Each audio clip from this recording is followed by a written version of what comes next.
Parce que quand vous regardez le rapport de la Cour, vous vous rendez compte que la Cour aussi annonce, par ailleurs, que en loi de finances, tout le monde reconnaît qu'il y aura 30 milliards d'impôts supplémentaires prélevés par les Français, enfin sur les Français, par rapport à l'année précédente. Vous voulez dire que ça compense les mesures qui ont été prises?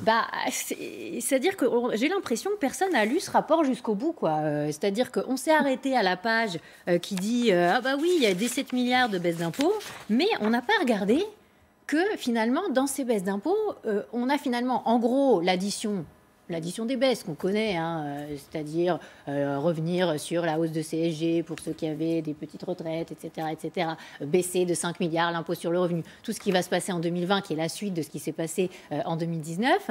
Mais on ne dit pas que, par exemple, c'est pas additionné d'ailleurs dans ce tableau, qu'il y a plus de 12 milliards d'impôts sur les sociétés en plus en 2020. Pourquoi ?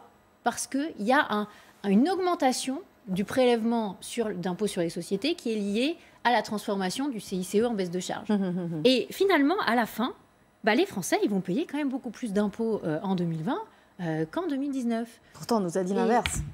Alors, il y a aussi l'effet double compte CICE qui a un impact en 2019. Mais si vous voulez, il y a quand même quelque chose qui est assez étonnant dans cette analyse de la Cour. Elle devrait dire autre chose. Elle devrait dire il ne se passe rien véritablement de très important sur la baisse des impôts et il ne se passe rien sur la baisse des dépenses.